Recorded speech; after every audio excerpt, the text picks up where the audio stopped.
All right, woman of the moment. Question, do we have a mic? Questions for Abby. Let's go to Rochester first. All right. Yep. Yeah. Abby, Greg from Tom Warner Cable News Sports in Rochester. Just talk about, first off, just what this now, we talked about the countdown yesterday, the clock says 0. So just talk about just what today meant and how much fun you were having out there with your opportunities. Well, I think the thing that I'm taking most away from this game is just how much and how into getting me goals my teammates were, and that just changes the whole complexity of the game. So am I surprised that the result ended in the way that it did? No, because you guys don't know this, but I've been training less than I normally would for any match, and not that I'm giving myself excuses, but when your teammates are all focused on one thing rather than actually just playing the game, it just changes everything. There was a minute at some point in the first half, I just started yelling at them, like, we need to get a goal. Don't worry about getting me a goal. We need a goal. And I love my teammates for wanting to give me the send-off that we all kind of quote-unquote envisioned. But I think it's kind of symbolic, right? I get 70 minutes and we don't score a goal. For me, it's like, okay, it's time to step away. It's the symbolism in it for me is amazing, and I know everybody is going to be like, oh gosh, everybody in the locker room, like, they're just like, I'm so sorry, you know, and I'm like, there's nothing to be sorry about.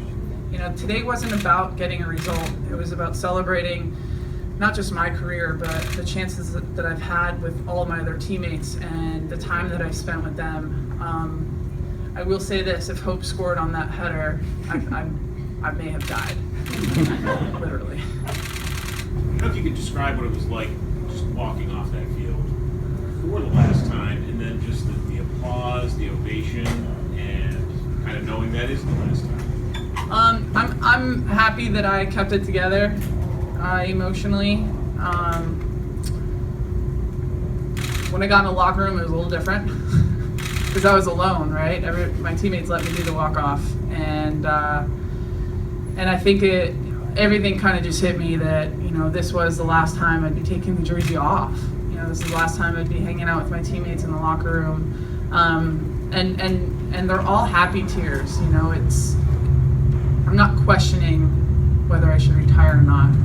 I know that my career has come full circle. I feel very complete about it, and the future of this team is so bright. I mean, the 20 minutes when I came off, we had more quality chances than the whole 70 minutes that I was on the field. And I do feel like maybe the referee could have kept her flag down for the goal. But it is what it is. Both sides of that coin, winning and losing. I didn't hear your first part, sorry. This wasn't a World Cup final, obviously, but just how much have both sides of the coin, you know, winning and losing, shaped who you are as an athlete, as a soccer player? Well, I think that the best part about this team is that the winning and losing is kind of part of the search. What happens when you do lose? How do you face that? What character does the team have? What's the environment? And when you are winning, I mean, I think that this loss tonight was the first time we've lost on U.S. soil in a pretty long while. Fitting, kind of, right? And I know that introspectively I'm trying to find meaning in things right now because I have the opportunity to step back and think about my career as a whole. But the winning and losing shapes this team. And I have had to tell a few people, hey, this is a happy day. Today wasn't about getting a result.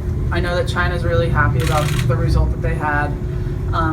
But like I said before, we haven't been working on getting Abby Wambach the ball and getting Abby Wambach in positions of scoring goals for a long time. So I know my teammates wanted it super bad for me, and I've scored a lot of goals. So I'm content, I'm happy, and I really cannot wait to spend this time with my family and friends. You know, they're all here. So that's the more important part of this story for me. You know, and I want to thank Sunil Gulati because he's given the women's team more than any other country. And I'm going to challenge him continuously to keep giving us more, to keep trend setting for women's football globally.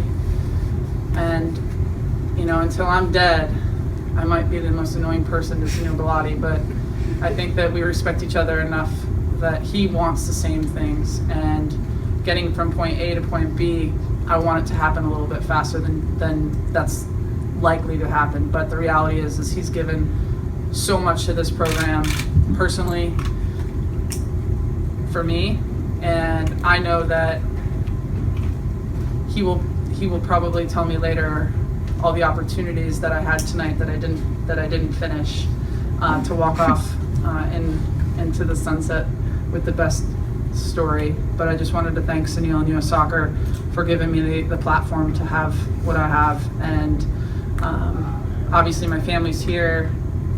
Aaron, I'm surprised you didn't get emotional on the field. Oh, I turned away so no one could see. My agent's in the back, Dan Levy, his wife, Jenny. Love you guys. A lot of UF folks were here. They were in the orange shirts with 28 on the back. So tonight is just a celebration, and the result, obviously, it's annoying, right? It would be better if we had won. But the reality is I've played in so many games.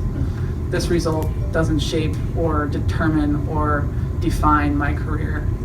I think Julie Foudy said it best the other day that I've been in search of significance and not success, and there's something significant about tonight. I have so much respect for Hamari. We played together as teammates for the Washington Freedom and against each other as opponents in World Cups and Olympics. She's a superstar, in my opinion, and I wish her nothing but the best. And I'm gonna call upon her to help in the next chapter of my life, because I think we both have similar ideals in how we want to shape not just women's football around the world, but equality and making sure that we keep pushing that needle towards the middle. It's about Klinsmann did become something, and you envision maybe. I honestly had no idea it was something until I walked into this stadium and was prepped before going on air. And the reality is we all have opinions, right? And I want our entire national team to be World Cup champions every time we play. Not just the women, the men. And I think that the standards that I have for the women's team are the same standards that I know that our president has for our men's team. And I was asked a simple question. You know, I'm gonna have a lot of time on my hands moving forward. Maybe Sunil will ask me to be the men's coach. That's a joke, people. Just saying. Go ahead. You know, Jill had mentioned you have so much more to give as a person to society and the game after your playing days. And curious, during FIFA's, either if it's during FIFA's reformation or afterwards, if they were to say, we hear you, we'd like you to join us in some executive role, is that something that would be interesting to you? Yeah, I mean, I've had a lot of opportunities and asks of FIFA as of late, especially as it pertains to the reform. And the commitments that I'm going to make moving forward are going to have significance. And whether it be with FIFA or US Soccer or in different realms, I know that the passions that I have had for soccer throughout my career are just the beginning of the passions that I know what I'm going to do with the rest of my life. And FIFA, they sent me an email the other day and asked if I could come to Switzerland at some point and be a part of the reform, and I'm all for it because I have opinions and I'm not afraid to say them. Aaron knows this. And I love it. You had a flock of Wambachs onto the field pregame. Your family's been with you from the start. How special was it to have them here tonight to cap off this journey? Super cool, super cool. I have a company that got my entire family that I've worked with for a few months on a private plane.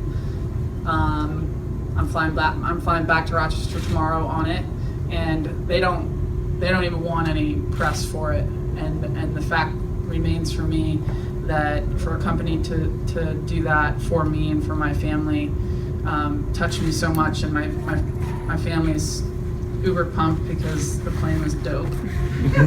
And they're in suites thanks to US Soccer and Sunil making sure that my family is completely taken care of, and to have them on the field. There's so many of us, like it just takes forever to get through all the hugs, but they've been through it my entire life.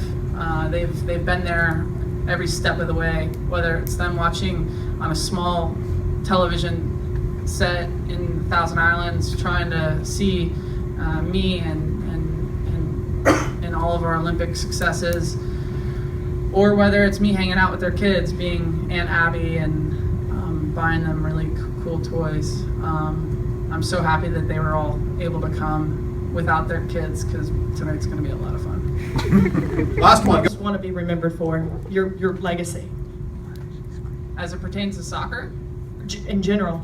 Do you want to be remembered as the soccer player or the person whose opinions were heard? did you see the Gatorade ad today? Yeah, you should look that up. I saw something the other day, and it basically was like, legends are forgotten, legacies last forever. Gatorade did this really cool campaign that basically says, if in 15, 20 years I'm being still talked about, that's a problem. Because I want the game to push forward. I want the game to evolve. And the ad is exactly who I feel like I am. So if somebody's talking about me in 10 years, something's going wrong. And I literally don't want to be talked about as it pertains to being a soccer player. My next chapter is going to be even brighter and more fulfilling and more passionate than even this is. And I know that's crazy to say out loud, but I don't do things half-assed. Sorry, I swore. Thank you very much, Abby. Thank you very much, everybody. Thanks, you guys. Thank you. Thank you. Gosh, I'm so happy never to talk to you all again.